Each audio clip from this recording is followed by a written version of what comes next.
Thinking about setting up a class blog? Well, Google Classroom is the perfect place to do so. Your class stream is a great place to hold a class blog. So, let's get started in seeing what we need to do to set it up. First thing you're going to want to do is come here to Settings. In your settings, you want to verify that the stream students can post and comment. If that is not selected, please choose it from the list. Be sure to save if this is a change that you're making to your stream and student options. Now that you've enabled students the ability to post and comment on the stream, now you want to start off by encouraging your students to start their blogs here. So now let's jump over to a student view. So here we are in Student 1's view of the Google Classroom. They can see me as the instructor has said to start your blog here. So Student 1 placed their blog here and they linked a website for their viewers to look at. If Student 1 wants to create a new blog post, they can go ahead and add a comment, or they could share something else and it'll create a new blog. But let's take a look at student number 2.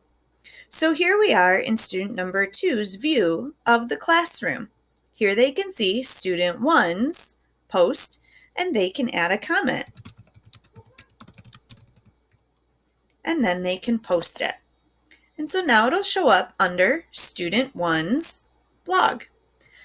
Student 2 wants to start their own blog. So here they're going to click share something with their class. They can type their blog post here.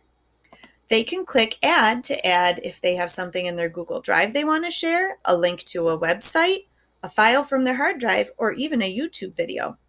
Once they're happy with their blog post, they can click post and it will now show up in the stream.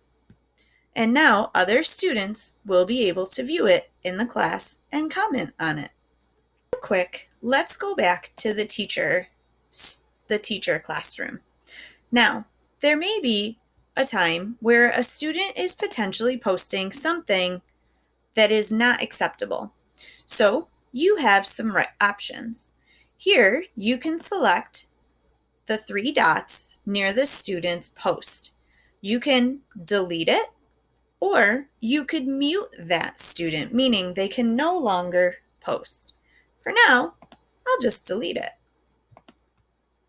So, even though students are learning, sometimes they need a little guidance. And that is where those features in your Google Classroom, the teacher classroom, can come in handy. The muting or deleting, and then followed up with a great conversation with the student. So, enjoy blogging with your students.